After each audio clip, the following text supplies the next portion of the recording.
All right, welcome to the third episode of Armored and Anchored. Joined today again with my buddies Jeff and Jordan. We are going to be talking today about hunting, and I guess we could start this off by saying I kind of want to know from your guys' experience, what is your most memorable hunting experience or trip or whatever you've taken by thus far? Because I think every guy that's ever gone hunting has an experience like that, where like if someone was like, what is the best experience hunting you've ever had? Boom, it pops up in your head. Like, what do you got? So are you like referring to like animal or experience? Anything, to be honest. Like the number one thing that sticks in your head. Like I have one that sticks in my head. So I guess you could split it up. Like if you have one that doesn't match both of those what you want, you could just talk about both of them. So like animal or your experience. Okay. Yeah. Well, I guess I've got two. Obviously, everybody's is probably, I mean, 90% of people is probably the first time they ever went hunting or, hunting with their dad.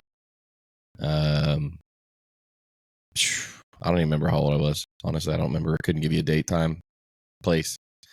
But I did go shoot a black buck before I even shot a whitetail.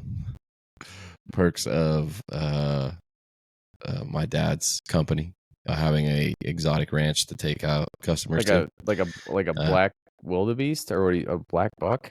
A black buck. It's a exotic species from Africa. Dude, I want to hunt nilgai down there. Y'all got nilgai down in Texas. Oh yeah, we got a bunch. Man, I want to. But yeah, that was the first thing I ever killed. I've got it hanging right above me. But yeah, like that hunt sticks out to me because that was obviously the first time I ever did anything to that caliber, other than like bird hunting. But I don't think that really counts when you're talking about an experience like that. But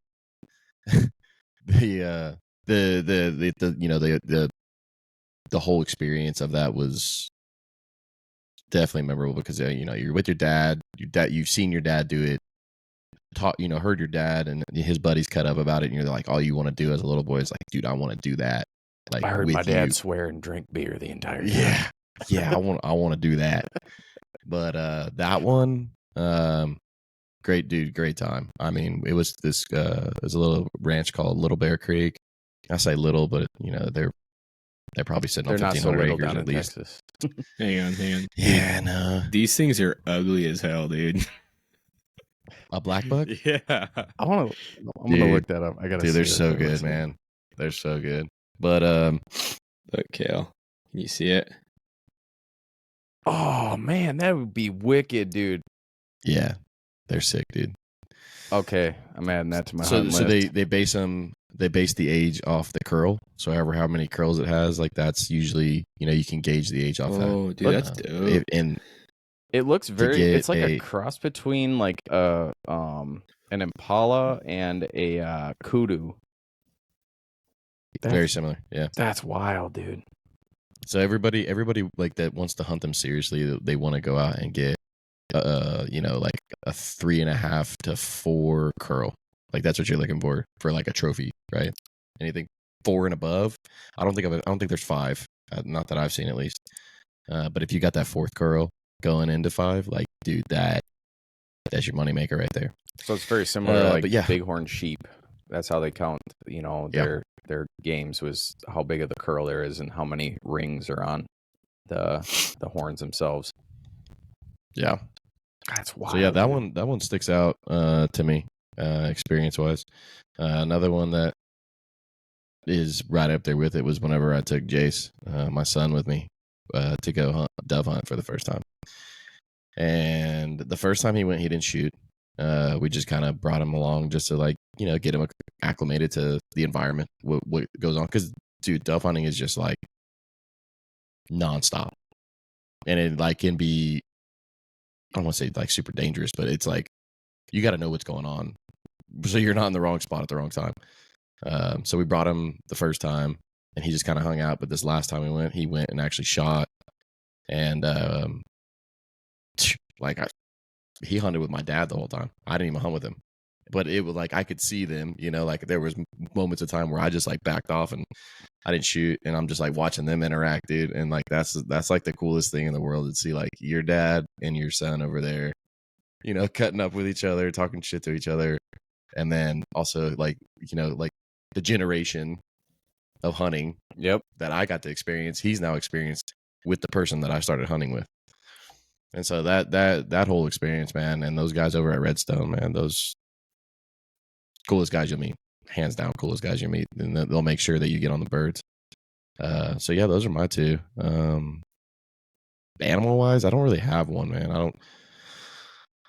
I say I don't trophy hunt, but you guys seen the whitetail in my house? Like they're not, for Texas, they're not abnormally large, but they're not small. I mean, they're still 135, 140 class deer, which is decent in Texas if you're not hunting on like a management ranch. You know, if this is just, you know, low fence, like that's pretty good down here. But yeah, Jeff, what do you got? Hey, what's the difficulty level in dove hunting? Is it like pretty beginner, or is it like actually like take? Dude, I don't know, man. awesome Them skill? birds look like they're flying in mock Jesus, and I'm I wouldn't telling be you, that's able what to I mean, shoot is like- fast enough. Dude, I see pictures you posted there, dude, and it's like you guys are kicking them back in blue jeans, you know, and I'm like, what the heck, you know, just. And Dude. when I see these little birds or whatever around me, I'm like, dude, those things are so fast, man. Like that, man.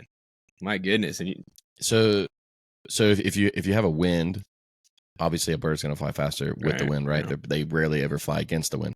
So if there's wind, yeah, good luck, dude. Like even dudes that are like, you know, professional skeet shooters would probably, they'll still do good. Don't get me wrong, they're not gonna like miss every shot, Mhm. but experience wise, like if you haven't been 2 or 3 times, the first 2 or 3 times, unless you're just some like amazing shot, you're gonna struggle for sure. And it's like total kickback though. You can have music playing, drinking beer, sitting up against a tree line, and just wait for him to come into the field or fly overhead. Right. And you don't have to be camoed out. Yeah, dude, so like, I do go they out there just in green shirt. fly in? Because I've seen videos of you guys, and like literally, y'all are posted up with just like lawn chairs, drinking beer, Yeah. cranking music, and all of a sudden, like you guys be talking, all of a sudden there's one, and it just flies right by, and all of a sudden, and the dog goes and gets it. I'm like, what is, like, are you calling them in? Like, are you attracting them? No, Like, what do you're you not do? calling. Nah, they're attracted to like there's a lot of peanut farms down there, and they like peanuts. So the farmers will obviously like, you know, harvest, and then like the peanut shells are everywhere, and they like that. They like different fields that are being formed. So you hunt the fields, and so they're flying into the field, you know, to come eat, and then they fly out of the field, and so you're hunting them as they come in and come out. And sometimes they just fly over the field.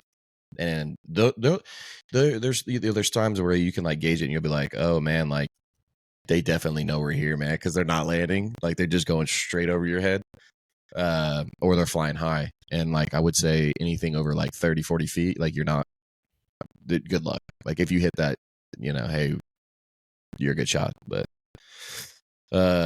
dude, taking your kids dove hunting, man, like that's probably, I would recommend taking your kid dove hunting rather than taking him deer hunting for the first time, because there's just so much going on and they don't have to be quiet. That's fair. Yeah. It's hard I for guess a if kid Corey that can age, do it, man, to man. sit still. Yeah, if Corey can do it, anybody can do it. Sorry, I had to throw that in there. My bad, Kale. Don't ever dove hunt with Corey and sit next to him, because you won't get a shot in. Why? Because he just Corey, like Corey will end up blasts? taking your ammo because he shot all his ammo. Don't get me wrong, he's a good shot. He's actually pretty good, believe it or not. But Corey will, if there's 2 birds coming at you, Corey's going to shoot both of them, If Corey, Well, I'll make or him at do least attempt. He owes me a push-up for every round that I give him. Oh, Corey's gonna be pushing up a lot. This boy's gonna be jacked when we leave. Yeah, I won't sit next to him anymore. Like I'll make him go down like 20 yards, and I'm like, okay, look, dude, this is the line. You don't cross this line. dude, if he hunts Like, anything before when he it, plays like, get video there. games, man, terrible. Oh yeah, Yeah, that No, kid's a he's- sweat on video games. he's really good. Like I'm not shitting you. Like when we go shoot skeet, like it's it's a good competition. I'm not gonna lie. Like he gives me a run for my money. I think he actually beat me the first year we were there. He beat me when we did our little skeet shoot. They have like one is back behind you to your right. So as you're facing out, it comes over and hangs, and then 2 comes over from your left, coming at you and hangs, and then 3 is coming across your face, like low. I'm talking like 5 foot off the ground, right in front of your face, 15 yards out, and it's fast. And so they don't tell you where it's coming from. You just got to listen for the sound and then look for your clay. And Corey actually beat me. He beat me out, and then I think he got knocked out by 1 other guy or 2 other guys, but he made it like to the last 5 people out of like 25. Jeez. So he was pretty good. I mean, he's pretty good. But this year we went and he was not on, like not on birds, but on clays he was not on. Was he using his own gun But or his dad's? Well, he didn't buy it, but See? but still mine though. Yeah. But Jace, dude, like honestly, like no shit. Like Jason and I had never been shooting clays before ever, and we went down there after the first night we were there. We hunted that evening and came down there in the morning, hunted again, and went to the trap house, is what they call it. And we went out to shoot clays, dude. He was like knocking them down with a 410. Wow. A little sawed off 410, dude. Like that barrel is probably 8 inches, maybe 12. Probably maybe 12. shouldn't I'll give say it 12. that onto a podcast. Yeah. He's just It's joking. legal. That barrel is 18 It's legal. inches I long. bought it from Academy like that. It's definitely not 18 inches. There's no way. You're not making your But case Academy- any better.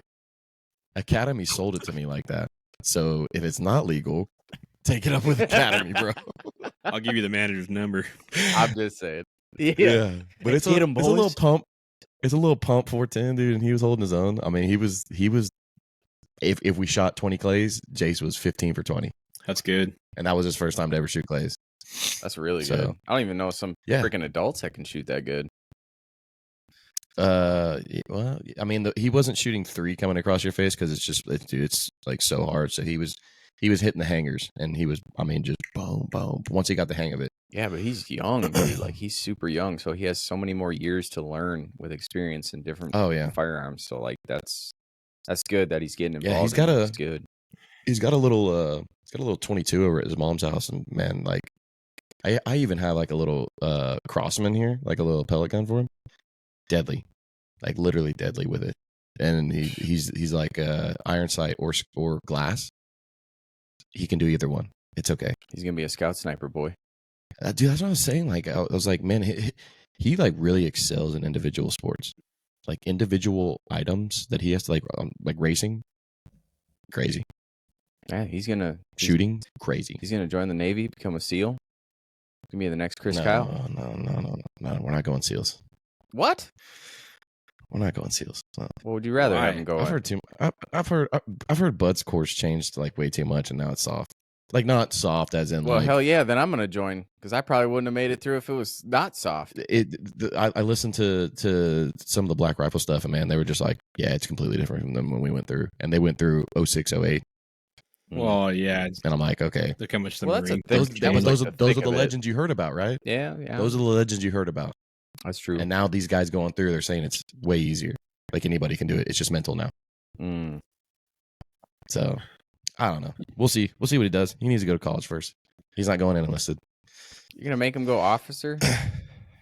Yeah. Man, he's gonna be pushing paper. That's fine. That's fine. Once you go to special forces, be all right. Whatever. It's not my kid to dictate. But Jeff, what do you got? I'll get in his head. What do you got? Experience, animal. What do you got? Dude, man, dude, so real quick, when I started hunting, man, it was kind of against my will, dude. Like I was like a punk ass teenager, man, that just wanted to like skateboard and stuff, you know. And so I was kind of, my dad would tell me Hell like, yeah, hey man, brother. you're gonna go hunting, dude, because we need the meat. It's like cool. So I remember I'd be out there in like jeans and a flannel and that freaking orange vest, man. Like not just, well, let's get it Jeff's done, out there you know. sagging his pants. Right. No, seriously, man. And I'd be like, well, let's just get it done, man. And, you know, I actually had some pretty good times out there, but man, I'd go with my aunt, my dad's sister. And she'd get off of work early sometimes and be like, let's go up, let's get up. It was every day in the hunting season, Wait, right? hold on. What season? Like, what were you hunting? Was it deer, quail, pheasant? Yeah, modern firearm for deer, so whitetail or Okay. muleys. And so you were in the stand, obviously. Huh? You were in the stand, or y'all? Nah, dude, we were four wheeling around, dude. Like, it was on quads. It was super. There you go. Super offensive, man. Like, There it you was.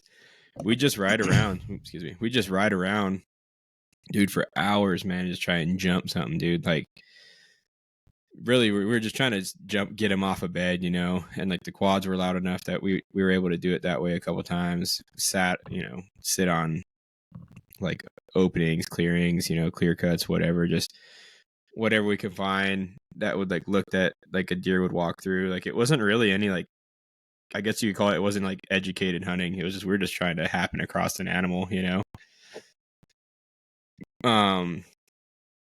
But man, there was like some pretty good times, you know, like that. Obviously shooting the animals when we get lucky enough, you know, and, you know, in Washington State, you're not, I'm pretty sure it's like this everywhere, but you're not allowed to like shoot like an animal from a vehicle, you know? Can you guys not do that there? Yeah, it's the same there. Yeah, you can't do that. Man, there was times, dude, I would like, I'd see a deer, man, and I would literally, dude, I would dang roll off that quad, dude. I didn't care if it was done rolling or not, you know?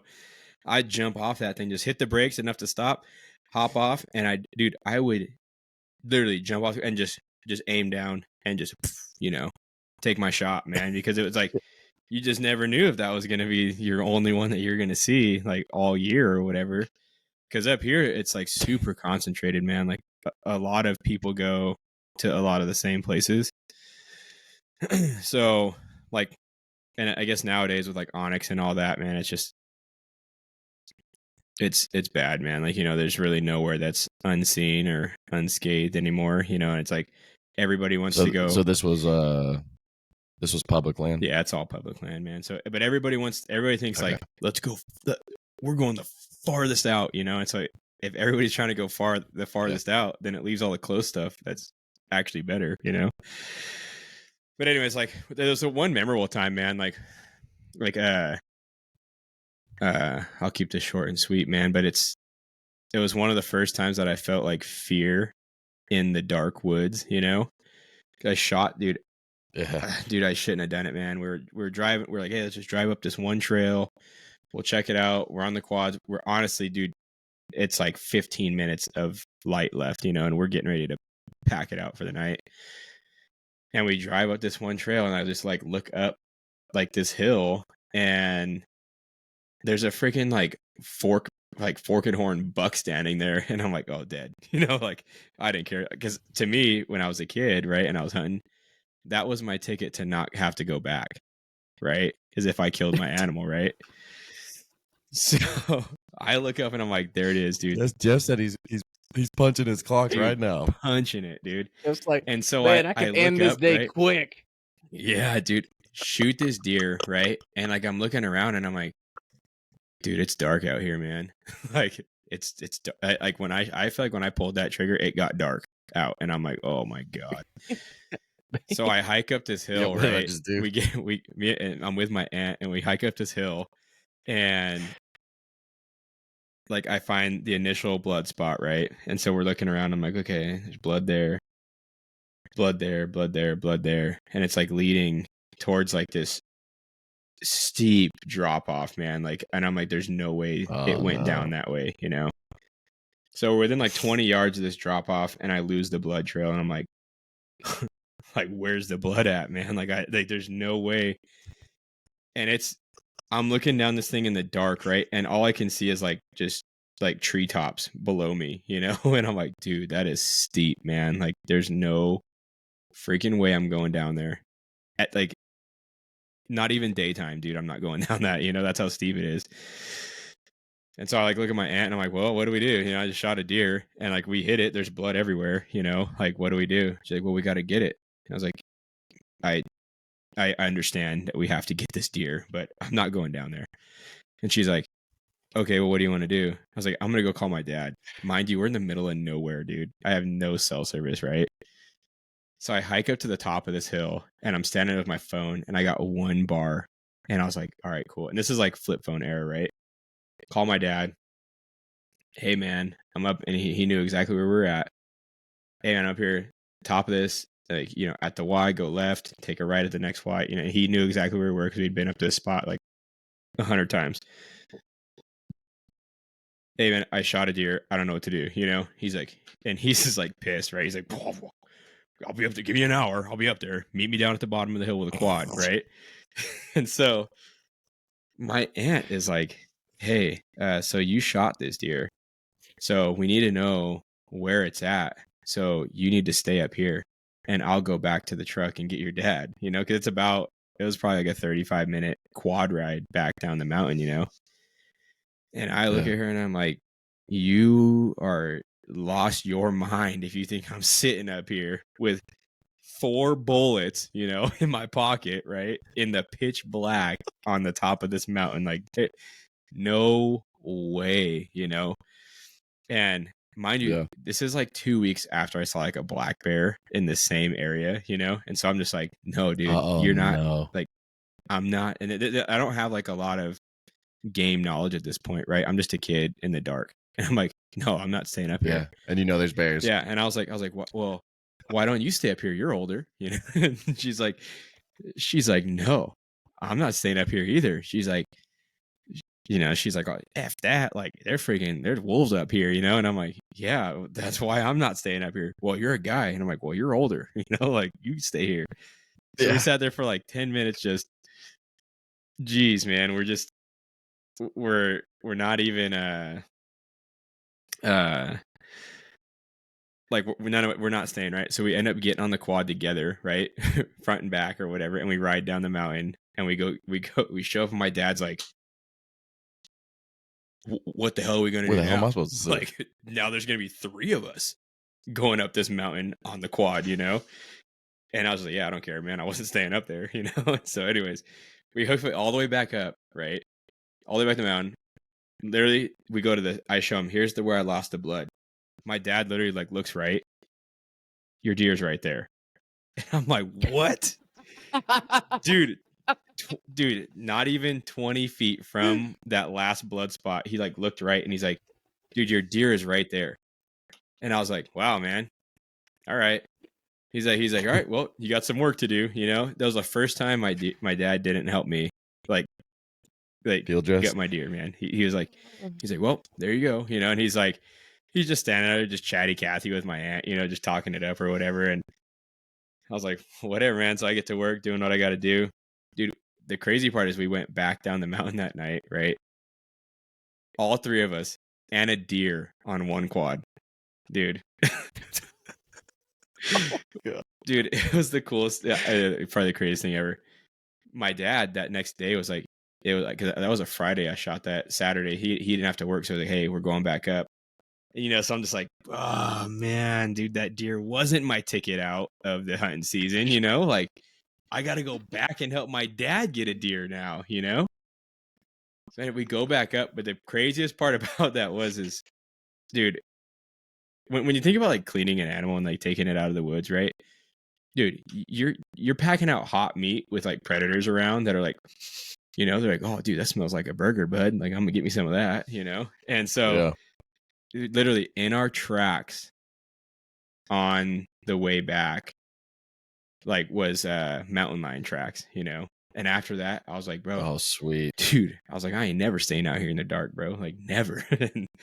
So now that's like one of my things that pushes me now, like as I'm hunting again, like now, is like overcoming that fear, just like, dude, they're out there. And to be honest, man, I'd rather come face to face with my maker because of a interaction I had in the woods, man, than like get gunned down in the city, So oh, for sure. Yeah. That, honestly, man, every time people are like, oh, you got like a funny hunting story, I'm like, oh yeah, I got one, man. I mean, I got other ones, but that one's like the most memorable, man, because I just remember being up there. And that was the first time, I swear, dude, that I was ever like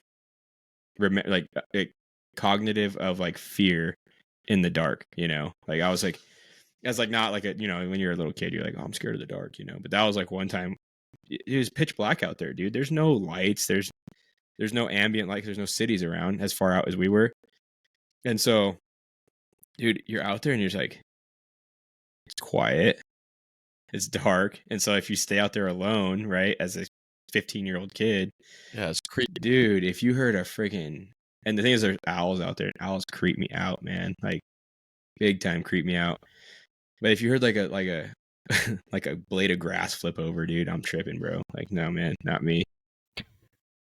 Jeff's dumping all 4 shells that he's got left into a blade, Start into shooting a blade of grass. Start shooting the tree line.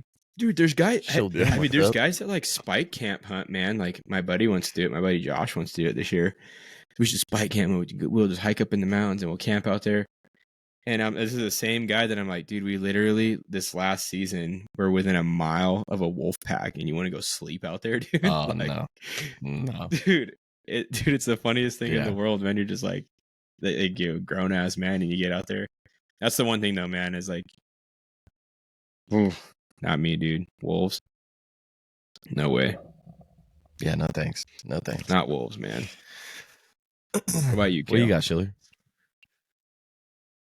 I'd probably say the most memorable one is the one back in 2020 when I went to Wyoming the first time. I was always wanting to go out west and hunt, and I have my buddy Kenny, and he goes every year, and I've like gotten to his ear a lot, you know, like because he taught me a lot about the West and stuff like that, and I finally got into his ear, and I was like, dude, I really want to do this. Like, I really want to go. I still to this day really want to go mule deer hunting. Like, that's my like number one thing I want to do. Other than like, I've got tons of things I want to hunt. Like, I want to go to Africa and hunt kudu and black gemsbuck and all that stuff like that. But he was like, hey man, we might have another spot for antelope this year, so like, let me know if you want to do it. And well, he was like, yeah, you're good to go. Just buy your tag. And so I bought a buck tag and a doe tag, and we went out there, and it's on this dude's ranch, and this guy has, I can't even tell you how many acres. It's got to be somewhere around like 10,000 plus acres out in Wyoming. Mm-hmm. And like, dude, it is beautiful off the Bighorn Mountains. Like we were in Jackson County, right in Casey, Wyoming, where like Chris Ledoux's from actually. Mm-hmm.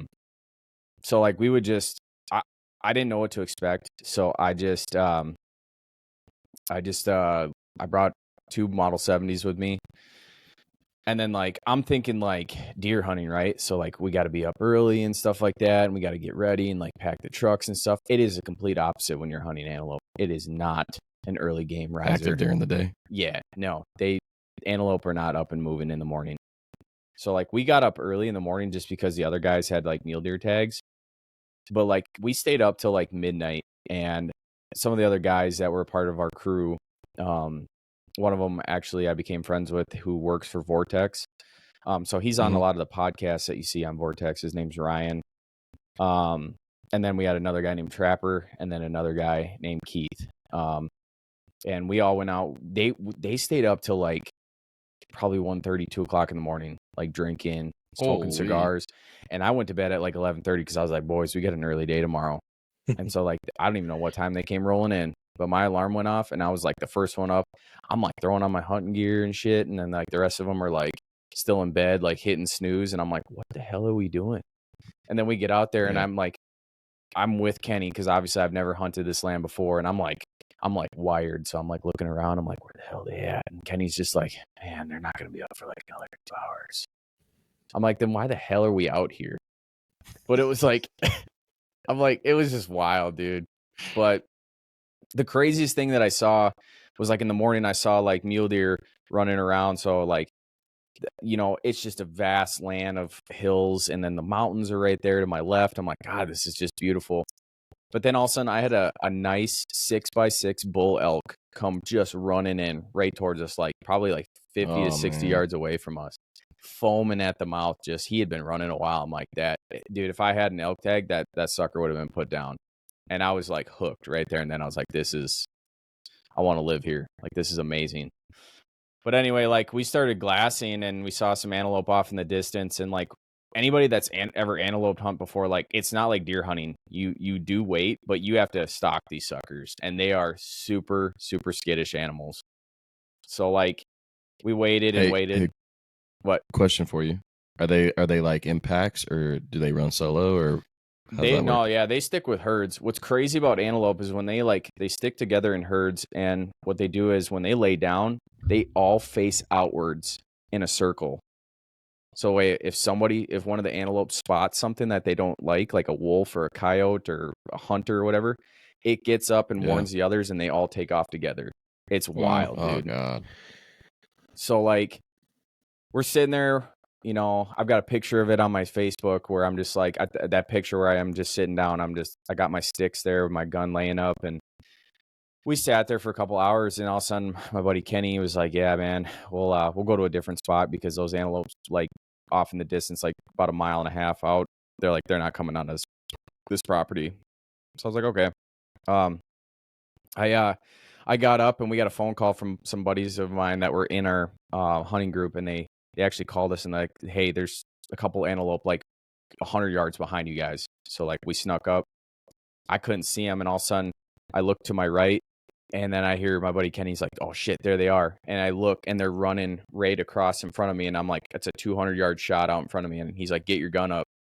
And I posted up my Model 70, and I put it on the sticks, and I looked, and like right down the center at like 200 yards out, my buck stopped, and I shot him and hit him right in the vitals.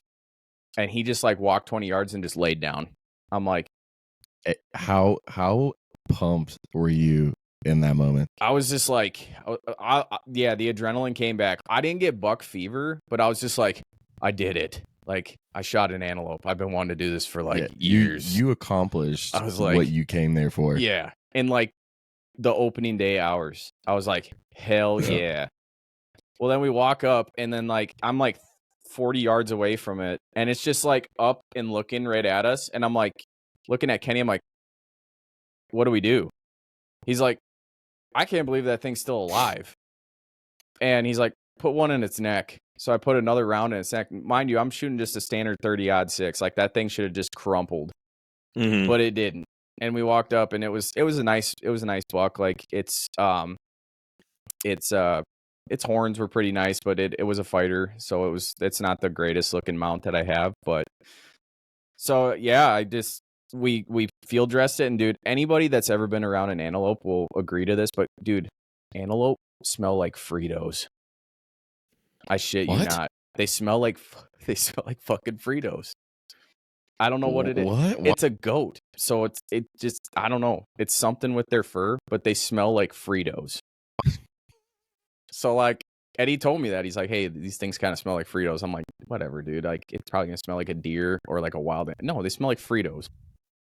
So I field dressed that, crazy. And then I helped a couple other guys get their bucks for the day, and we called it a day. And then the next morning, I went out to shoot a doe.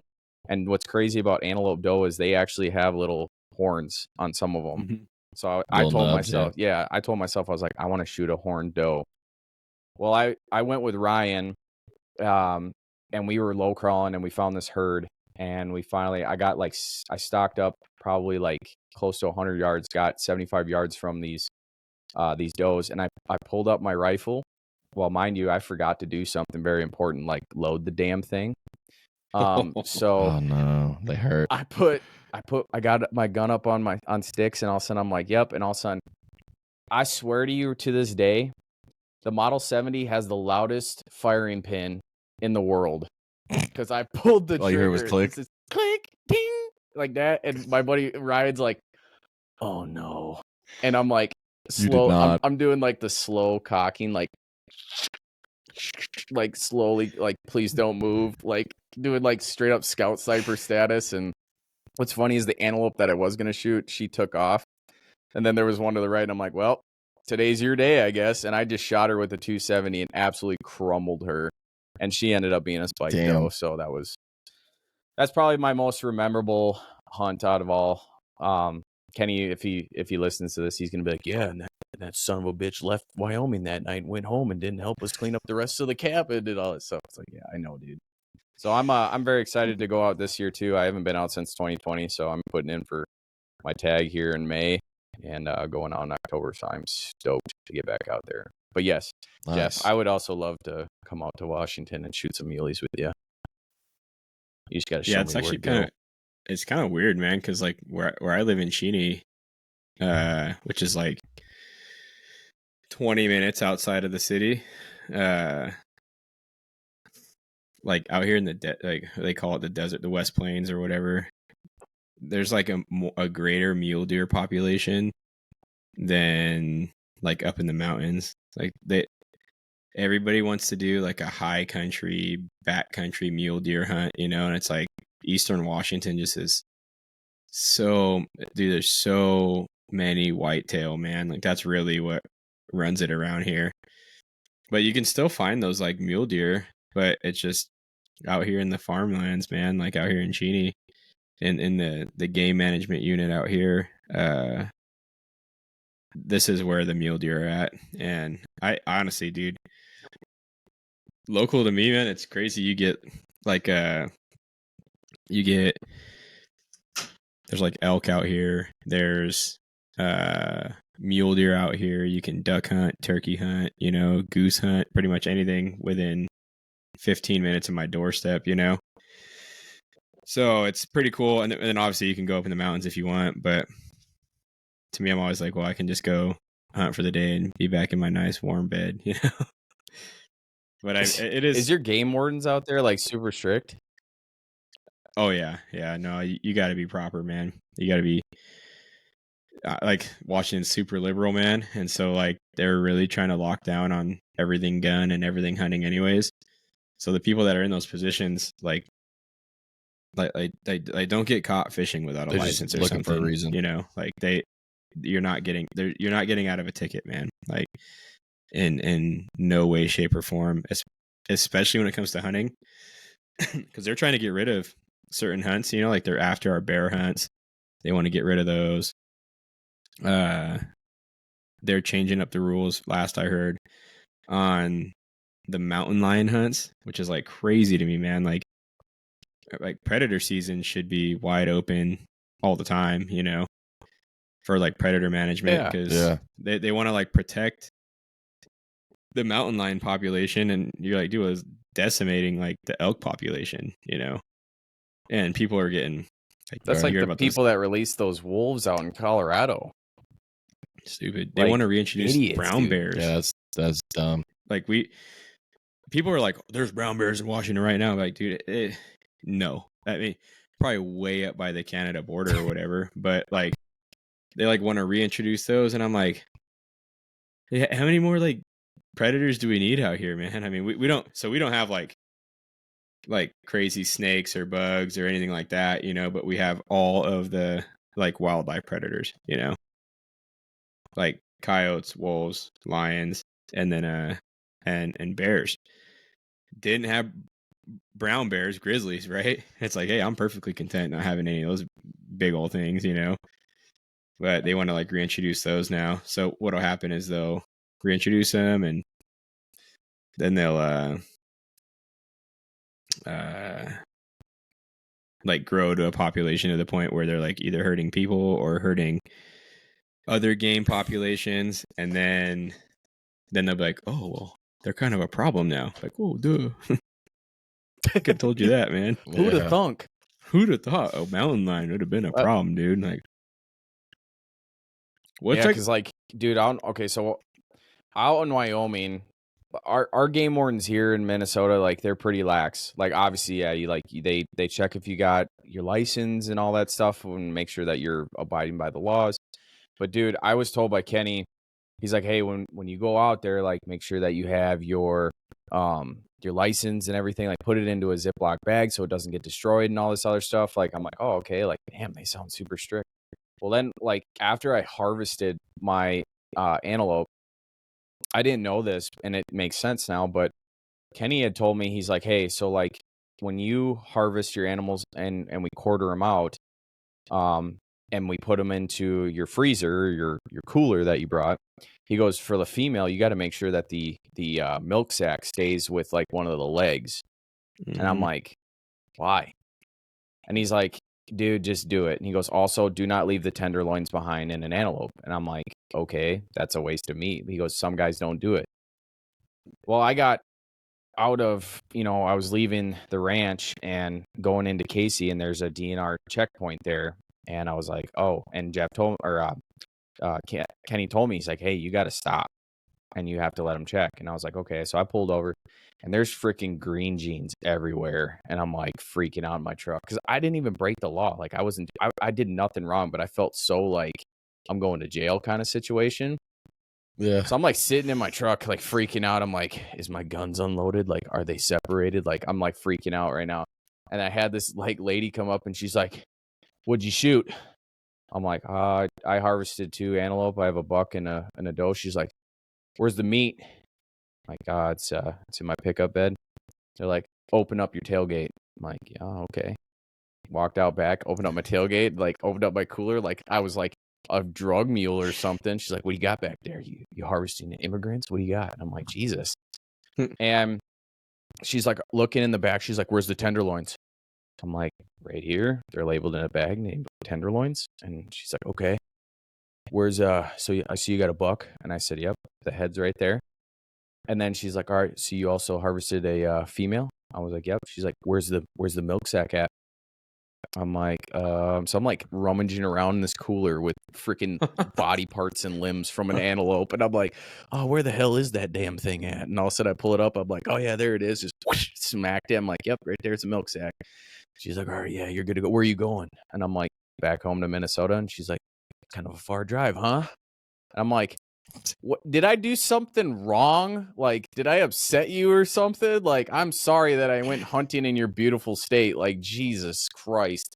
So I was like, I'm like next to, and then the guys to the right of me have like 5 mule deer in the back of their pickup. And they're like, yep, so it is every year, man. And I'm like, dude, this sucks. I left there. Yeah. I left there, and there was another DNR checkpoint up the road. And I was like texting Kenny while I was driving. I was like, "Do I have to stop again?" He's like, "No, just keep on going." He's like, "You already got checked once. You're good." And I'm like, "Okay, dude." The whole ride out of that state, DNR checkpoints, DNR checkpoints. I was like, "Jesus Christ!" Holy cow. Yeah, dude, they're crazy. Is it? Do they give you like any kind of like a slip or something to show that you've already been checked? No, and that's the thing too. I'm like, do I get a punch card or something? Like, if you hit 5 DNR checkpoints, you get a free drink at your next gas station. Like, we'll buy you a tank of gas. Have nothing of that, but yeah, take a gas. Yeah, your next tag's half off. They ought to give you a free bag of ice, dude. Yeah, no shit, dude. I'm like, and dude, I got caught in a blizzard on my way back, so like my truck got peppered from only the left side because the wind was blowing that way. I got to Sturgis to spend the night with some buddies of mine. I couldn't even open my fucking door to my truck. I was like, like man. Punching it, and all of a sudden they're like, "Where the hell did you come from?" I'm like, "Wyoming, dude. The snow is coming," and I like the whole left side of my truck was like almost tilted because it had so much ice build up on that side. I'm like, man, this is brutal out here with none of these trees. Golly, it's crazy, man. Like, but I want to go like everywhere, man. I want to go down to Texas. I want to shoot axis deer, nilgai. I want to do a hog hunt. Like I want to go out west, like like Washington or like Idaho to do muleys and elk. Dude, you could literally hunt muleys, axis, whitetail, hogs, all in one state. Let me tell you the problem with Texas animals, though. Aren't your muleys kind of small? Yeah, they're all no. Yeah, no, there's no, dude. They're native to New Mexico, and we literally border New Mexico. The thing is, though, you guys have like deer that have you got massive antlers, and these little like adolescent bodies. Like they're freaking. It's just the like the weirdest dogs looking with thing. Fucking antlers on their heads. Yeah, they're like a little puppy with like these freaking like a freaking 8. I heard this in a podcast once, man. What do you guys call it? Like if you have deer with like 4 on one side and 4 on the other, what is that? What do you call that? Well, it depends on the animal. So if it's a muley, I would call that a 4x4. If it's Right. a whitetail, I call that an 8-pointer. So why does it differ between animal? I don't know. I wondered that myself because when I went out, I was talking to Kenny about that. I was like, "Oh man, I'd love to take me a 10-point muley." He's like, "A 10-point muley?" He's like, Massive. "Are you kidding me? That thing don't exist." And I'm like, "What do you mean it doesn't exist? It's got 5 points on one side and 5 points on the other." And he's like, "No, that's a No, damn dude. 5x5." He's like, "It Dude, ain't no it's a- damn 10-point muley." He's like, "That would have to be like 20 points." I'm like, "What?" Dude, out west out here, It's it's like, it's all didn't know. everything. Everything is by like number by number, right? Like the elk, muleys, whitetail, everything, man. It's just. And so when I heard that, I see it on like Instagram all the time, and people are like, "Oh yeah, I want to get me like how many, like a 12-point," and you're like, "Golly, bud, like that's unheard of, man." You Like, want a freak? I wonder if that's just like a southern thing. It's an East Coast thing, I guess. No, to call it like an 8-point or a 12-point. I don't know. Unless Like, y'all are just the weirdos. I don't know. Up here in Minnesota, like our whitetail we go off points. So like I've shot a few 8 points and some forks. So like we'll call a fork a 4-pointer or whatever, and obviously spike's a spike. But yeah, I don't know. That's what we call deer. But we know here like muleys and elk they go off of count on each side of the antlers. So like I was new to that. I didn't know. So when I said a 10-point mule deer and Kenny's eyes lit up, he's like, there ain't nothing like that out there, dude. Like you have to go to a you're about to game be farm real for that. Be real disappointed. Yeah. He's like, man, you really aim for the stars. I'm like, So if it doesn't have a full tine, do y'all call it a kicker? no. What do you call it? Are you talking like if it's just like a little inch tine? Yeah, like It's if you got a tine, right? Let me see. So if you had a tine, right? Okay. And then you had a branch from the tine coming off, what would you call that? We call it a point. It's got to be a certain so up here our rule is like if you get about an inch off of the G2 or the main tine, that's a point. So but do you call it a tine? That's what I'm asking. Is there another word you use? Because we use kicker. we only call kickers for antelope. So like the horns that go out in the front of antelope, we call those kickers. That's about it. So like my antelope, What do y'all call them, Jeff? that kicker's all messed up. So like the deer up here, they'll get like really pronounced like eye guards, you know. That's really like all we do. Like, I mean, as long as that little kicker or whatever, as long as it's over like an inch, I think in Washington State, it's considered another tine, you know. So it's like if that thing's, God, it's got to be longer than an inch, man. I might have to check that, but it's like a certain inch. I think it is 1 inch though. As long as it's over that, that's considered the next point up. But yeah, what I'm asking though is, do y'all use the terminology kicker? No, or is that just no? Okay, that's definitely a southern thing. Because I don't want to be like, oh yeah, man, I shot me a 6-pointer with 3 kickers. Like, we wouldn't. Like the deer down here don't have multiple. It's like maybe they have 1 or 2 max, and that's all you're gonna see, unless it's some like crossbred management buck. You're never gonna see that. Well, what's the state land like situation here, but like in Texas? Because I mean, when I think about like Texas hunting, man, I think you're either hunting private land or you're hunting a ranch. You know, like up here in Washington State, it's like a lot of state land. You know, there's like the place where everybody goes in Washington State, and I'd probably say 80% of the hunters go here in this certain area. I mean, there's got to be 40,000 acres of state land, you know, which is like, you're not crossing a lot of people a lot of time. I mean, where I hunted this year, it was every other hour I was running into somebody, you know? So, yeah. But I mean, like in Texas, what's it like? I mean, is it mostly state, or is it mostly private or ranch? Like you have to get on a ranch to hunt? Like how does it work down there? So So Texas, I'm looking it up right now. Texas ranks 45th in percentage that is private land. Private land percentage in Texas is 95.8%. Oof. So there is state land. It's just not a lot. It's just because Wait, it's the people corner wanna live lot here. right you have there. 95% private. 95% is owned. Dude, Yeah. that's So wild. yeah. So when you do think about it, it's I mean, if you're generally if you're going to hunt in Texas, it's somebody you know, or you're paying for it. That And makes just because I say you're paying for it, it doesn't mean that you're going to go shoot something crazy. You're just paying to go hunt.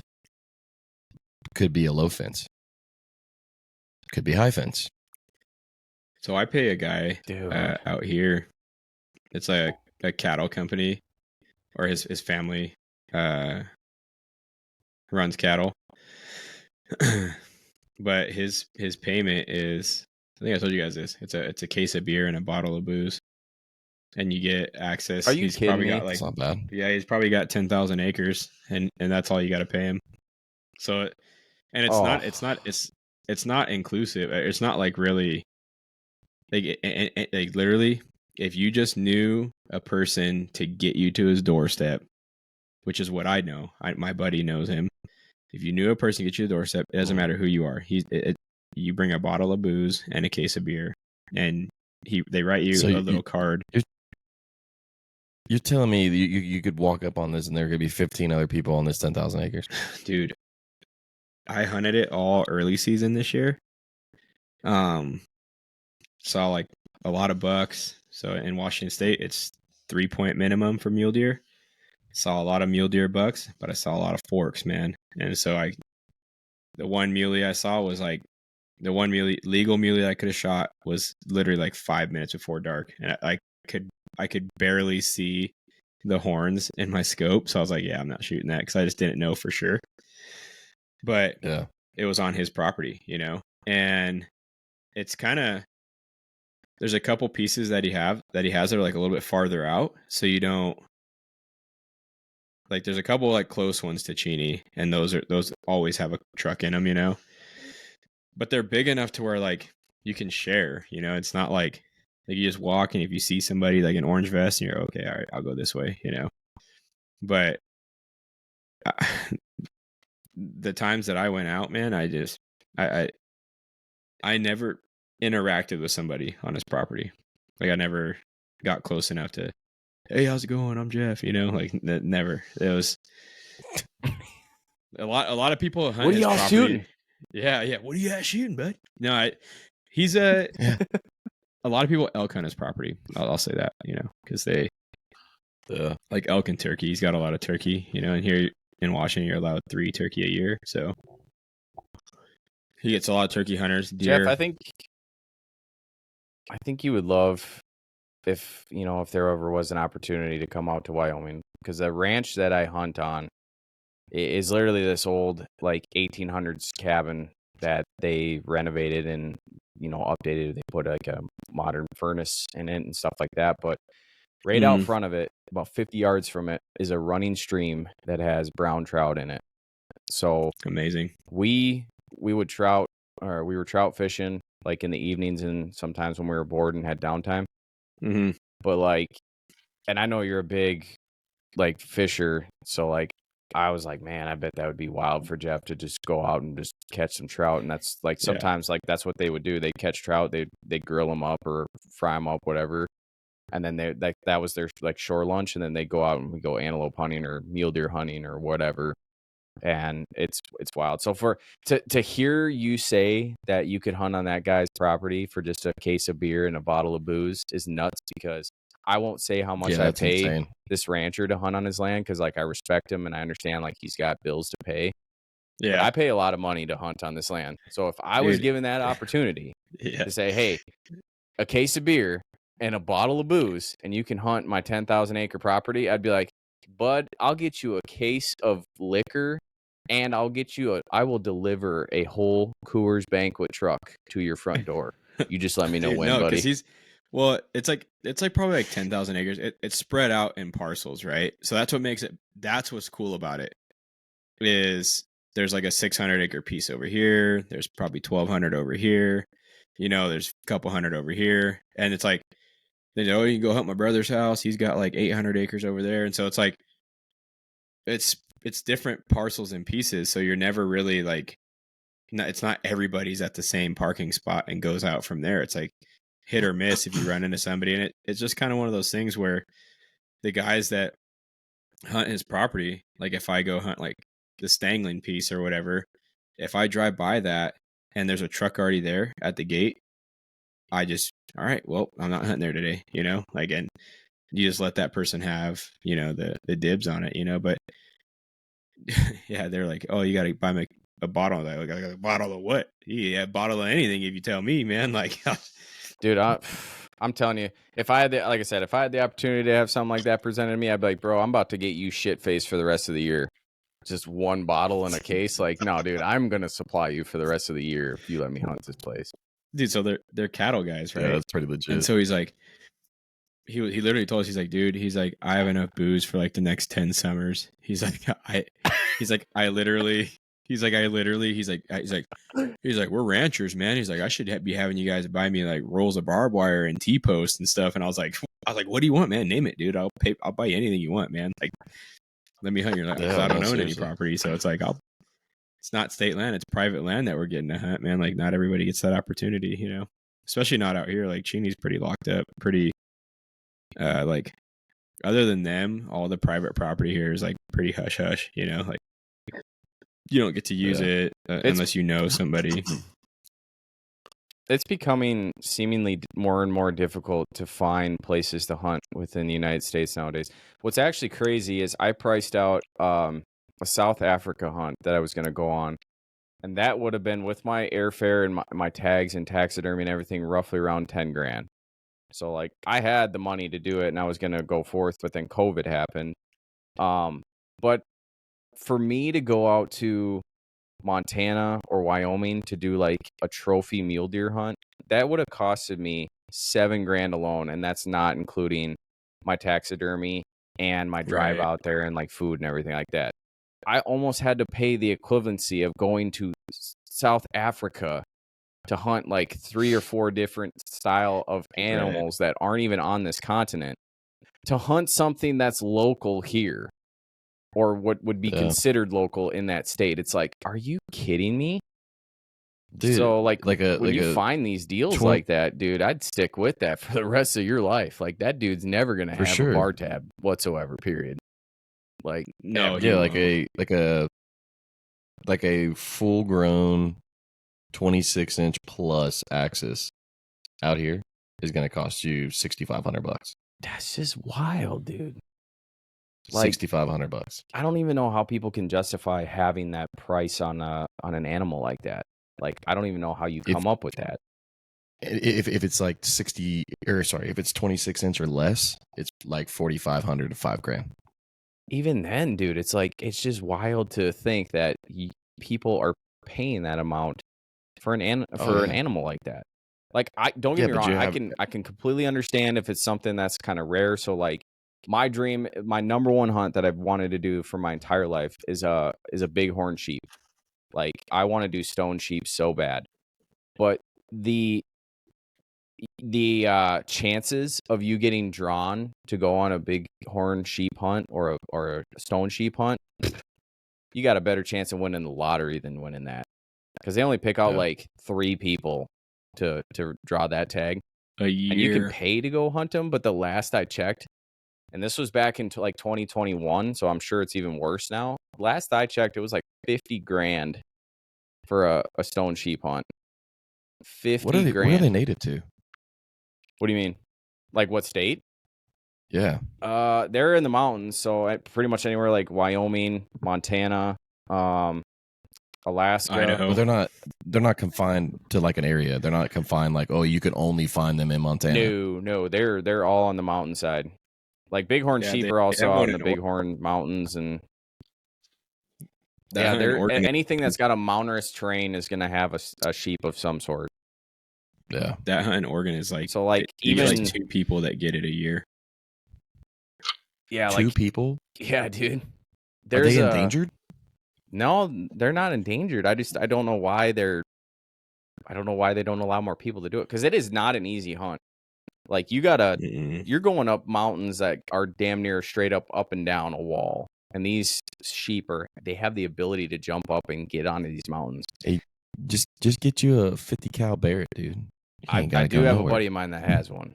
I'm not kidding you. Like he's got the legitimate M87 Barrett with the battery system. Like it's doable. Yeah. But that aside, like I even thought I'm like, well, I think the only way I'm going to be able to hunt a sheep is if I go to Arizona and do desert bighorn. But then you look at them things and they look so weird because they got this big ass globber head and like horns, like a normal bighorn sheep. But then they got this like skinny ass body because they live in the desert and there's like nothing for them to eat. Like, Yeah, literally nothing. yeah. But they're so cool, man. I don't know what it is about sheep. I've just always been fascinated. I think it's just the fact that they can like run at each other like 60 miles an hour, hit themselves in the head, and they're like, they don't have any brain damage whatsoever.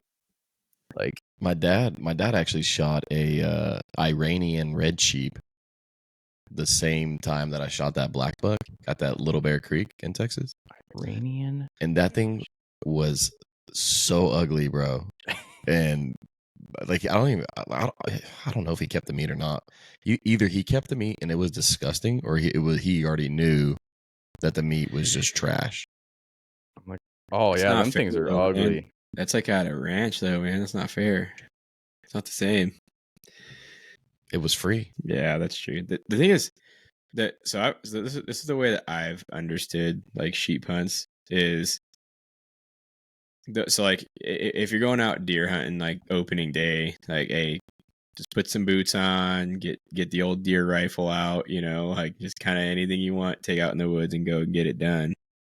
Like if you get a sheep hunt, that's when you go buy like a $3,000 pair of binoculars, you know, like you're going all out because this is your once in a lifetime to make it happen, you know. So you've got the $5,000 gun, you know, and you sick just head want to like, toe. yeah, you're sick of head to toe, buddy, you know, and you just you have to get it done in that hunt, like you got to go all out because it's gonna be the only chance you get, you know. So you need every advantage on your side, you know. And so I was like when I like Kale's saying, dude, it's a lot of tens of thousands of dollars to get on these hunts, and I'm like, yeah, you know. I just don't like it that much, man. Like I really don't, dude. Like, Well, the meat's not even good, but you're after the trophy, right? Like that's what everybody's doing it for, is to say they've got one of those hanging in their house. I've heard that like bighorn sheep and like if you cook it right, it's actually phenomenal. But yeah, I agree. A lot of those animals that don't have a lot of vegetation, they live up in the mountains, they tend not to be all that great. So it's the same thing like with grizzly bear, for instance. Like you could go over to Russia and hunt like a huge big ass grizzly bear that's been hibernating, and they draw them out of their dens and stuff. But when you shoot the bear, you can't eat the meat because they've been hibernating. So their meat's tainted and from them like sleeping and hibernating. So they're just like, it's a waste. But yeah, you're just after that big ass bear that's going to look great as a carpet or a rug. Like, great. Thanks for that. Yeah, you're after the hide trophy. dude, I try to get Mama D to let me bear hunt, man. But she watched an episode of Meat Eater one time and it said that you can get that trichinosis from black bears, you know, like that you get that black bears carry a lot of parasites, you know, in their meat. And so she's just like, for my justification for hunting, right, is like putting meat in the freezer, right? So Sure. like it's not just you know, for me to say, hey, I need to go on these like week-long hunts. It's not for like sport, like I better bring something home, you know. And it doesn't always work out like that. Like this last season was just kind of weird because like I'd go hunting and I'd come back and it wasn't even like because I'm not the greatest, I'm not even really a great hunter, man. I just get out there and put the feet on the ground and just hike, you know, and I just, if I see one, I see one.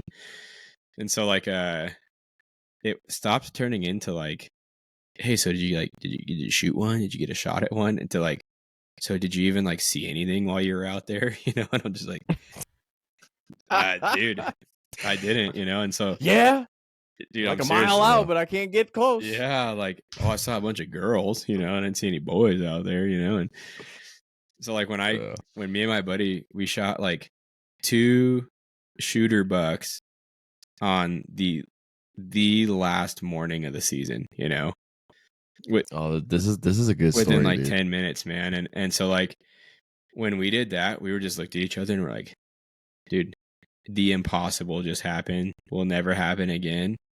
But we kind of got our feet wet, you know, because I didn't even really like hunt much between like high school and, you know, 2 years ago. Like I was just way more into like I just fish. That's what I'm good at, man, is fishing. And I got to a point where I was like, all right, well, you know, my wife was kind of like, well, you don't like bring anything home. I'm like, yeah, I catch everything and then I freaking let it go, you know, catch and release. Yeah. Man, I don't keep anything. Jeff, you're you know? straight up Wait. acting like a gatherer right now. You ain't done nothing, Right. boy. And so she's like, so I was like, okay. So I was like, well, I like being outdoors. What about hunting? You know, she's like, okay. So I'm like, she didn't know it. There was also going to be like a gear accumulation for hunting too, you know? And so like I liquidated some like fly fishing stuff, you know, to buy like some hunting stuff and like got my gear set ready. And then she's like, all right, so how does this work? You're going to be back in a couple hours? And I was like, I'll be back Sunday night, you know, and it's like Friday afternoon. And she's like, Sunday night? Like, what do you mean you're going to be back? And I'm like, yeah, I got to go up to the mountains and I'm sleeping up there, you know? And she, can you start fishing again? You know? Like, no. What time are you gonna be back? Dark. Yeah. Like, I was like, Yeah, real dark. It's an all day endeavor. Dude, my poor wife, man. I used to leave her pregnant, man, when she was with Olivia. I'd go fish on the Grand Ron. I'd leave the house at like 2:30 in the morning. It's like a 3-hour drive. And I go fish steelhead down there. 3-hour drive. And I'd fish till the last light, right? So this is like the fall time. So last light's like 6. I'm pulling into the house like 10 o'clock at night, you know, like, because I'd always stop and get food on my way back. And so 2:30 in the morning, gone all day, get back at 10 p.m. and she'd just get back and be like, where have you been? You know, because there's no service down where I go, you know. She's like, where have you been all day? And I'm like, oh, I was fishing. Really? All day? I'm like, yeah. yeah. She's like, I just never know Anyway, what's going on there if you're alive. I gotta hear the rest of the story. So you had these 2 shooter bucks that came out. You got your feet wet, or you're saying? man. Oh my God. Last day of the season. Last day of the season. So like, So, this like, is the doubt- it. Like, it's dude, make the or break doubt- time. The doubt is all time high with my wife, right? Like, she's just like, this dude has no freaking clue what he's doing, you know? Like, she's like, this dude's an idiot, you know? And because dude, like I said, I'd hit that, seen a couple muleys, like I swear I saw a shooter, but like I wasn't really shooting a good gun this year, man. I was shooting this old like 308 my dad gave me. Great gun, garbage scope, man. Like this is what makes the story is this scope, dude. It's this little like 4 times Japanese made. There's no like, it's not a variable zoom. It's just a 4 time. Yeah, dude, I think it's like a 30, like a 32 mil. Like it's this dinky little. It's honestly like the best brush gun you can have. You know, where like if you're shooting within 200 yards, and even 200s, dude, it's hard, man. With a 4 times, you know, like 200 yards is pushing it, right? And it's just cheap. And I was like, oh, you know what? Like I didn't have like honestly, man, I really didn't have like a great like deer gun, you know? So my dad's like, yeah, I got this. Like he didn't pay anything for it. So he just like, gave it to, he's kind of been liquidating some guns, you know? He's like, oh, these are going to be hand-me-downs anyway, so you can just have them now. And so I took it and I was like, well, I'm not going to do anything with it, man. I was like, I'm going to shoot it the way it is, because I took it out to the range, shot great. I was shooting pretty tight groups, like not sub MOA, but like pretty much MOA at 100, you know? So like for a scope, a 4 times scope, it's not terrible, you know? And so,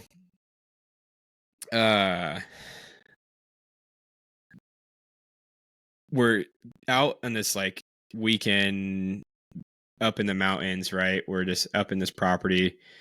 The first morning we get out there, man, and it's like we sit on this spot, this sweet spot, and like over the hill the first morning, right? We're like on the other side of the hill.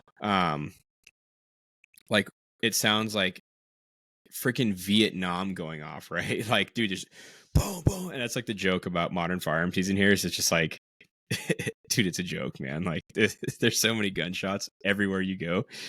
It's a boom, boom, boom, and like I'm just like looking at my buddy. He's like sitting like 15 yards away from me, and I look at him and I'm like, we're not going to see anything this morning, We're not going to see nothing, And so like we go this whole so Friday didn't see anything that night. Saturday didn't even see, like, dude. And we're in animals, man. There's tracks everywhere. There's fresh sign, but we're not. We're just like, they're dead on the other side of that hill. Like there's no saying, like, we're not seeing anything, man. And so like the last morning, like, gosh, there's just so much to this story that's just so funny, man. Like my buddy tells me, he's like, hey, you need to, on Friday night, he's like, hey, you need to crack your windows a little bit because if you don't, you can suffocate, right? And I was like, dude, I drive a 2000 Dodge, man. Like there's nothing airtight in that truck, Like I'm not going to die. I'm getting air into this thing. But anyways, the first night I cracked my windows, dude. And I froze my butt off, man. Like, and it's like the first, like, in the fall hunting season, it's like the first cold of the year. And it got down to like the 20s, man, which isn't terrible, but I'm just so underprepared for 20 degrees, man, that I just froze, dude. Like I was so cold. Miserable, man. We got up, hunted the whole next day, just pushing water. I feel great, like physically, The second day, it starts raining. Windows all the way up, dude. I was like, I'll die in here. Like I'm not freezing like that again, And like I sit there and then like the rain's beating on my truck, and honestly, man, I can knock out to the sound of rain, man. Like I'm gone, dude. And so like I wake up though in the middle of the night and I'm like, man, it's freaking quiet. Like it just got quiet all of a sudden. And I remember I just nodded back and that was it, man. I just fell asleep. Alarm goes off. It's time to get up. I'm like, man, it's still really quiet. And I open my door and there's freaking snow everywhere. And I'm like, oh, that's why it was quiet. Like the rain stopped, but the snow came. And so now I'm like, great, man. Like another variable that I'm not ready for, right? Like I'm not ready to go hunt in the snow, man. So my buddy's like, hey, man, because it started snowing that night. It was supposed to snow all day. He's like, hey, man, what do you think? Should we just like pack it out? Like, he's like, I don't want to get stuck back here with 6 inches or a foot of snow on the ground. And so like, we almost called it, man, where I was like at that morning, in the dark, we're like, should we just go home, man? Like it's the last day. We're just failures, man. Like we feel like so bad and we're like, I don't want to be out here anymore. Tag suit, baby. Yeah, dude, tag suit, man. That was gonna be us, man. And so we sit there and make our little breakfast, in the jet boil, make our little mountain house meals or peaks or whatever we had. I don't remember, but he's like, let's just go sit on that spot one more time. And then we're going back to the Vietnam spot, right? And so like I'm like, all right, man, let's go check it out, And so we're walking in the snow. The snow gives you, honestly, like fresh snow, like fresh dump snow. It gives you the upper hand 100%, man, because you can see what was moving that morning, Yep. So we're like walking and like we're walking on the trail and it's dark. I just have my headlamp on and like there's tracks everywhere, dude. And I'm like, oh, dude, like for some reason I had this belief that deer don't move in the snow. I believed it. And I was like, there's no way we're going to see anything. But, I was like, there's a shot. When we're out here anyways, we might as well waste our morning, And so like we go get on this spot. On our way in, like I remember just glancing over and I saw like a buck and a doe like running in the clearing that we saw. And then they were just gone. And I looked at my buddy and I was like, well, there was our deer, like that was it.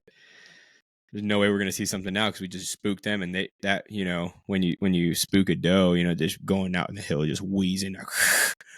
And I'm like, oh yeah, dude, they just let everybody in the freaking forest. And I'm negative Nancy in my head, right?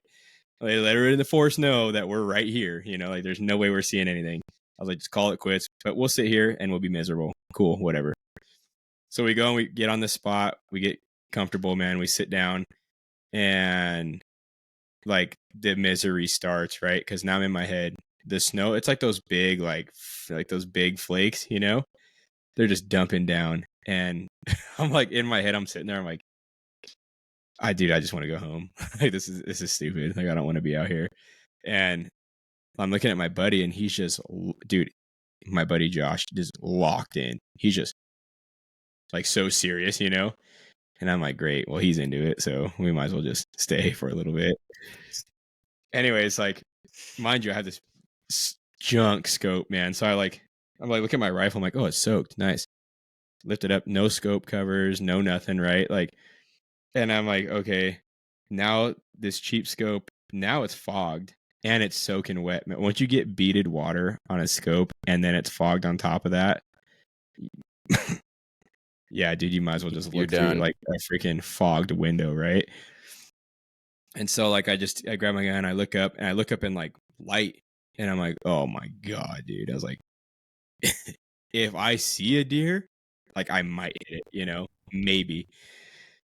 So anyways, I'm sitting there on the spot. I'm like dicking around with my gun. I'm trying to like wipe the covers off. Nothing wipes this stuff off, by the way, right? It just, once it's fogged, it's fogged. So I just set my gun down. I put I don't remember what I put over it. Put something over it so it wouldn't get wet anymore. And we're sitting there, and like literally like this yearling buck just right across the clearing, and it dead stops before it gets to the tree line, and then turns around and beelines it back the other way. And I'm sitting there and I'm looking at Josh, and it's the most bizarre thing I ever saw. Just, this deer is in full giddy up, dude. Like just all the way across, stops at the tree line, turns around, and runs straight back, probably hit the same tracks that it was running in. And I'm just looking at Josh. I'm like, dude, this is too weird, man. And I'm cold. I'm wet at this point. Like, this is just weird. Like, we're definitely not seeing anything now, right? For some reason, we decided to sit, you know, probably 30 minutes goes by. And like, I look up, I was looking down at something, I don't remember, and I look up and I see movement, right? And I'm just like, little deer comes out, and it's a buck. And, you know, everything in my head goes through like, all right, dude, you need to put meat in the freezer. My buddy Josh had never shot a deer at this point, right? So I'm like, oh, man, Josh, shoot that buck, man. Like, you have to shoot it, like, right now. He's like, is it a buck? I'm like, yeah, it's a buck. There's whitetail up here. That's it. It's any buck. Shoot it. So he's got like a 30-06 with a 3x9 on it, you know, and he pulls up, boom, just buries one right in this deer, you know.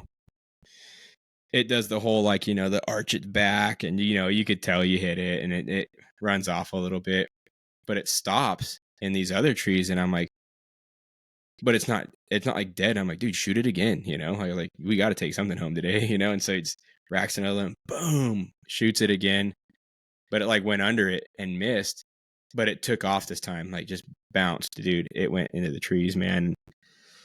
And I was like, I know you for sure hit it one of those times for sure hit it 100%. I was like, but we got to let that thing die. So let's wait like 10, 15 minutes, man.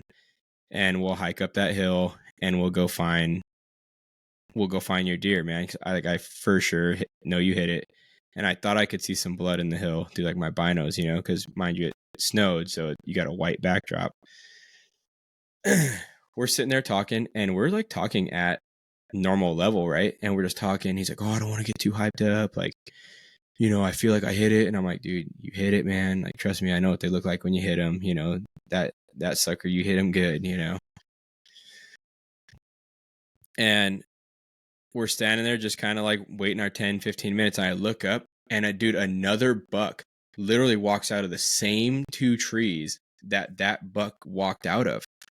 Walks out, and I'm like, hey, is that a deer? Dude, I thought I was tripping, dude. And he's like, he looks up and he's like, dude, that's a buck, shoot it. So now I have to lift up my gun, right? And I can't see anything out of this freaking scope, dude. I lift up, I put it on, and I'm like, oh man, like, dude, I can't even describe this sight picture, dude. Like, I mean, you could rub sand in my eyes and I could have seen a clearer picture, right? And so like I look up, I just remember I could see the crosshair through that scope, through my sight picture. I found a dark spot and pulled the trigger, dude. Like I just found dark spot. That should be the shoulder. That's it. All right. Boom. And just pulled that trigger. And dude, 100% hit this deer, right? But this sucker just beelines it. And like, we're on a piece of this state land that is bordered against private property. And this dude don't let nobody hunt because I guess 15 years ago or so or whatever, somebody shot one of his cows. And so he's just like, never again, never letting a hunter hunt, right? So like this deer just starts cooking it towards that fence line. And I'm like, I gotta kill this sucker again, man. So he stops literally like 50 yards from that fence. And dude, he stopped for like 3 seconds, dude. And I just boom, shot him again. And like, dude, I literally saw his like shoulder just leave his body and then come back, you know, and then he just tumbles down the hill, dude, and just do. And my buddy's like, well, what the hell do we do now? And I'm like, well, we got 2 deer, dude. Like, I don't know what you want to do. He's like, well, what do you want to do? And I'm like, well, my deer's dead right there. I can see that guy. I was like, we need to go find your deer, you know? And he's like, all right, yeah, let's go find him. And yeah, anyways, we found the blood trail to his deer, and it was just, dude, I'll send some pictures in the chat, man. But it was just like a freaking highway of blood, man. Like he got a really good heart, lung shot. You know, that thing was just cooking blood out of its body. When it stopped that first time, when he shot at it again, I think that's when it realized that it was shot and it was just leaking. Because where it stopped at, I'm like looking around like, this is a crime scene right here, man. Like there's blood everywhere, dude. And we find his deer, you know, we pull it back, you know. Yeah, it was. Yeah. No, I get it back to where we can legally get it, right? And I would drag it down the hill, and so we have like these 2 bucks sitting next to each other, and that was his first time like ever cleaning a deer. Is the first time I had done it in 10 years, you know. And so he's like, you know how to do this? I'm like, yeah, don't worry, I got it, dude. And so like I'm cleaning this thing, and cutting it up. It's been like 10 years, dude. So like through mine, I'm just butchering the heck out of my deer, right? And then he's like, oh, are you gonna help me do mine now? And I'm like, sure. But it was my second time around after I had remembered all the little like tricks, you know. And so his went way smoother. It's way cleaner, you know. And he's like, yeah, it went smoother the second time around. I'm like, yeah, it took me one butchering job to get it like good the second time, you know. But it was pretty cool, man. It was like his deer was his first buck, and he shot a 3x3. Well, it was a fork with eye guards, you know. So I'll give him the 3x3 on that. But like, dude, honestly, like for a first deer, man, like I don't think you can. I mean, unless you're like shooting it, unless you got lucky and found like a trophy deer, man. That's such a humble like first deer, you know. And oh yeah, absolutely. I told him, I was like, you know, I've been hunting quite a bit, man, and I've never seen or ever heard of like 2 people. Like I'm telling you, we shot these bucks within 10 minutes of each other. Like shot 2 bucks. I mean, unless you're like glassing up like a herd of deer or whatever, a herd of elk or whatever it may be, you know, you might get people that get 2 shots off at the same time. But like when you're sitting in a spot, you don't even know if there's going to be an animal there. You know, you're sitting because we saw a lot of traffic, you know, a lot of footprints in there or whatever. And we're like, this is just the best spot that we've seen activity in, you know, because we had seen deer in there. And so we really didn't have a clue, man, that like one walked out, shot it. And that one had to have heard that shot, had to have walked in right behind it. And then we plugged that one too, man. And I was telling him, I was like, yeah, man, that's some stuff sent straight from the Lord, man. Like that don't ever happen, dude. Like I was like, I've been hunting a lot of times and never once have I shot 2 deer, even in the same day. Yeah, no, that's cool. I mean, dude, that's an interesting story. Just the way that everything played out. Yeah, it was last day, same spot, tagging out. That's cool. I had something similar that happened to me a couple years ago. Me and my buddy shot bucks I shot an 8-pointer and he shot a 10-pointer, and it was like 5 minutes apart, and our stands are probably like 60 yards apart from each other, and it was on the last. Damn. So you could hear him shoot, and he could hear you shoot. Well, he took a shot, and then all of a sudden he's like, yeah, it's a buck. And I'm like texting him. I'm like, okay, like, is it big? He's like, yeah, I think it's an 8. I'm like, okay, good for you, man. But I was also pissed because it's the last weekend and I haven't seen shit. And I'm like, fuck you, dude. And then all of a sudden I like look down on my. This guy's deer was a 3x3 with eye guards. I just looked at it. I looked at a picture. I mean, for a first deer ever, dude, that's a good deer, man. That is a good deer. For his first deer he ever shot, I was Absolutely. like, you set the bar pretty high, man. Like for your first one ever. For sure. But yeah, no, I looked down from Sheila, my you- stand and literally my 8-pointer was right there. I was like, oh shit. And I took a shot and then mine went down in the swamp and he texted me and he's like, never mind, it's a 10-pointer. And I was like, fuck you. Yeah, no. Actually, yours is over here, bro. Yeah. No, I shot that one. Yours is over in the swamp over here. Yeah. I saw Yeah, it. actually, I saw yours run by my stand, and it's actually dead back there. It literally had a bullet in it that had your name on it. I know that. Yeah. I shoot Hornets. Yeah, you got a federal. Like, that's Yeah. bullshit. Yeah, when I texted Mama D when I was like, hey, I got a deer. she's like, oh my god, no way. And I'm like, yeah. Big About confidence damn time. booster. Yeah. Yeah. Now get your butt cheeks home. Earn your keep around here, boy. Well, it's, Sheila, you wanna wrap us up Oh, yeah. and hit us with some closing thoughts? My closing thoughts would be if you have the money and the time to spend with your friends and go on a hunting trip, you're gonna get something out of that trip more than just a trophy. You're gonna get memories. So do it. mm-hmm. Heck Yeah, man. Heck yeah. Well, same time, same place, 6 days from now. Yep. Until next time. Cool. Y'all be on the lookout for episode 4.